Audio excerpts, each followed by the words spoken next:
My name is Chris Yee and I'm making a 3D puzzle platformer called Nectar.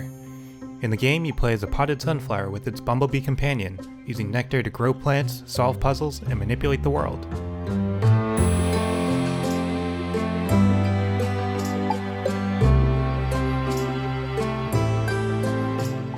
In this video, I'm going to talk about rain. Now, I talked about rain a little in one of my early videos. I knew that I wanted some puzzles centered around rain because rain affects the way that nectar behaves, so I had a very early rain system in my game. I've changed it a bit since then. But before I go over my new system, what was my old system? Now, for functionality, water deactivates nectar, so that includes the rain. And then water also heals the player, which I only recently added, but I did know that I wanted that early on, so I knew I'd have to incorporate that with the rain. So when it's raining, I need to detect when the player and when the nectar is protected from the rain. Now in the old system, I used manually placed collision spheres and collision boxes, so when it was raining and you were inside the collision sphere, that meant that you were protected by the rain. If you're outside, that means you're getting hit by the rain. And this method did technically work, but it was very limiting since I needed to manually place every single collision sphere and collision box. It was also a little finicky. It didn't always work the way I expected it to, in the state that it was in at least. Sometimes it would mess up, especially if there were multiple rain blockers at varying heights. It didn't really like that. And then visually for my rain, I had a particle system above the player following the player as they moved, and it would emit rain particles that would fall down, and I did have some splashing on the ground, so the particles would hit the ground and it would create a splash particle. I also used a noise texture to mimic more splashes, just to make it a little more busy looking, because I wanted a heavier looking rain.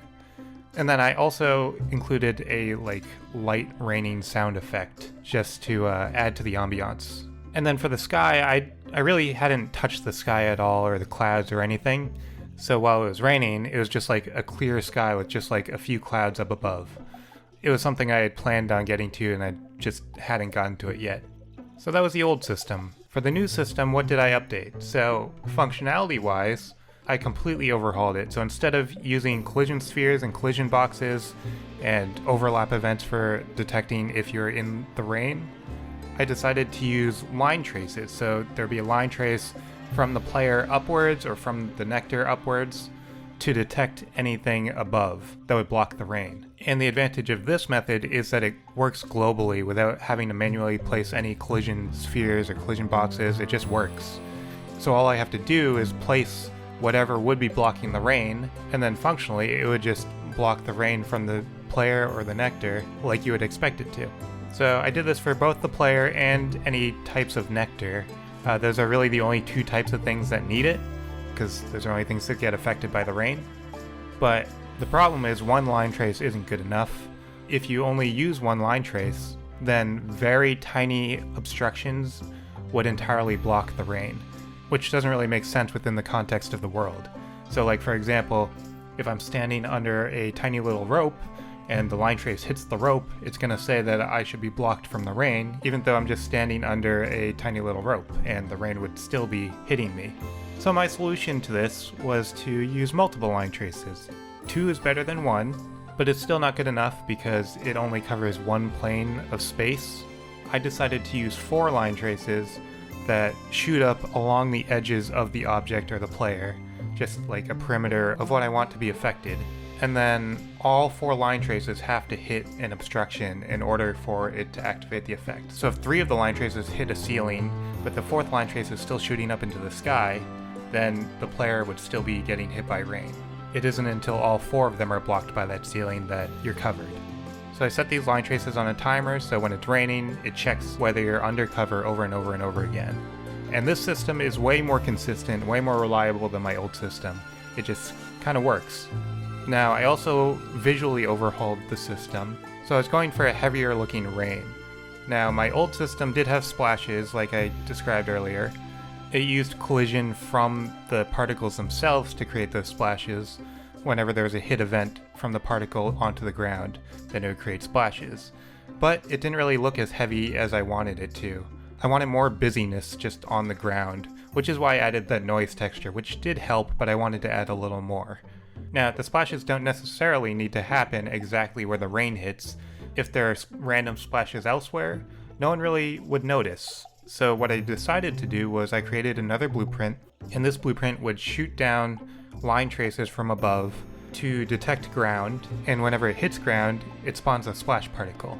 And then it just randomly moves to different positions around the player and repeats the same thing.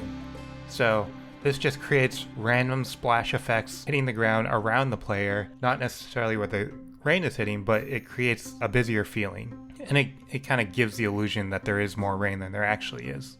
Now for the sky, I finally decided to change the sky, because like I said, while it was raining, it was just like a clear sky, it didn't make sense. And I've been meaning to change the sky for a while because I was just using the default Unreal sky. So I started to look at my options, and I found a very popular sky blueprint on the Unreal Marketplace. It's called Ultra Dynamic Sky. A lot of people use it, and it's very highly rated. I read a lot of reviews about it, watched a lot of videos about it, and eventually decided to buy it. So this is what I'm using in my game now, the Ultra Dynamic Sky. And it's basically just a blueprint that you drop into your world, and then you can customize the look of your sky.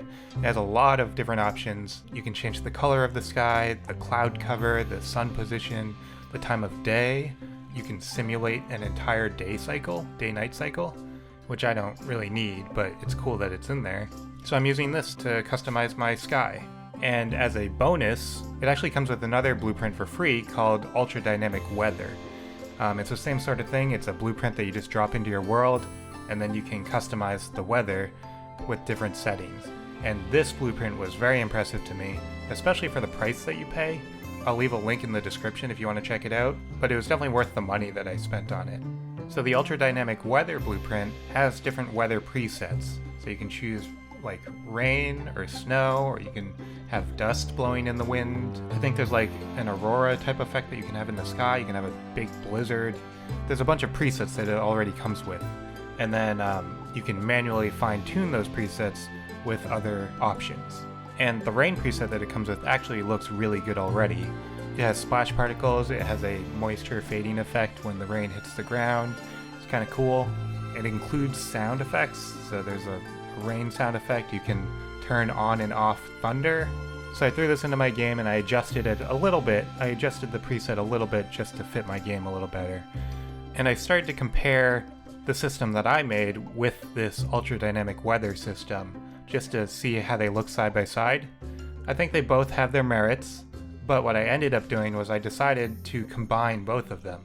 So this is both of them separately.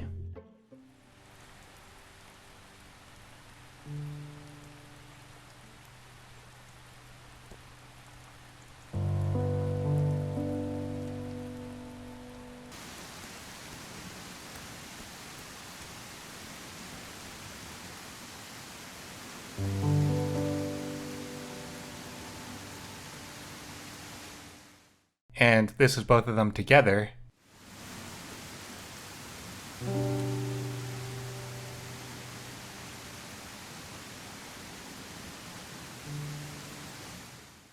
And I really like the way this looks. It's busy, it feels like a heavy rain, but you can also still visually see everything pretty easily. I'm happy with the result. Now for the player, I wanted the barrier between rain and not rain to be very clear. It was a little hard to tell where the rain started and when you were protected by the rain. So I added a dripping effect to the edges of rain cover as an indicator, and this acts as like a visual wall for the rain so you know where the rain starts. I also added splashes to the ground so the player more easily knows where they need to stand to be under cover, and both of these things combined help to orient the player in relation to the rain. And this is important because the rain does two different things. It heals the player, and it drains and deactivates the Nectar. Which brings me to a little side tangent. I finally added healing to the game, so the plant character can take damage, loses petals when he takes damage, and then if you go into water, you heal, and your petals grow back. And I also added a little blue glowing effect when you're in the water to indicate that you're healing. And then I also added a limited nectar supply for the player, because I wanted the player to be able to emit a nectar aura separate from the physical nectar in the level, but I didn't want it to be unlimited because I thought that would make for more interesting puzzles if they had a limit to the nectar that they could use. So to indicate the amount of nectar they have in their supply, I use a little glowing effect on the stem of the flower as like a visual meter for the player. Which brings me back to the rain. So when the player is standing in the rain, a few things happen. So the petals grow back because you're healing. The player's nectar meter drains, so you'll see the stem glowing effect go down to 0. And then more importantly, because the player is healing from the rain, the player will also glow blue whenever they're in the rain. So it's a very clear indicator that you are actually in the rain. Now for gameplay, you can easily control where the plant character is standing, but it's a little harder to control where the bee will be flying, and it's important because the bee is holding the nectar, which you need to keep out of the rain. I have puzzles planned where you'll need to use sprouts and leaves to protect the nectar from the rain, and you need to be able to do this easily with the bee holding the nectar. So I wanted to make the bee automatically hover under these leaves if it's raining, and this hover is activated using a collision box, which I know I moved away from with the original rain cover system, but these are a lot simpler because they don't need to be varying height, they can just be at the ground. It's just a lot simpler. So if you overlap with this collision box, then the bee will hover under the leaf and be protected from the rain if they're holding nectar, and they'll shift between the two leaves in this little sprout actor. Now there is a little gap between the two leaves, just the way I modeled the sprout, and with my new system of detecting rain, because it just detects what's over you, it detected this gap, and whenever you switched from leaf to leaf, it would deactivate the nectar, which I didn't want. I wanted to give a little bit of leeway when you're around the sprout, because it might be frustrating if the nectar deactivates when you don't think it should. So what I did was I just added a little invisible plane between the leaves just to fill the gap. The player doesn't see it, but it blocks the rain, or it blocks the line trace that the player and the nectar are doing. So the nectar can move from leaf to leaf. And then on the sprouts and leaves I added the same dripping effect that I did to other rain cover, just to make it a little easier. And that's the new rain in my game. Just for a little comparison, this is my old system.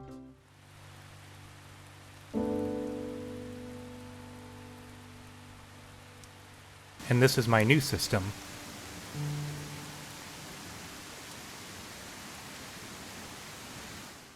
I think the results speak for themselves. I really like the new system a lot better than my old system. It looks better visually and it just works more consistently, more reliably, and I'm very happy with it. If you like this video and you want to see more, you can subscribe to my channel. If you want to join my community, I have a Discord server, the link is in the description.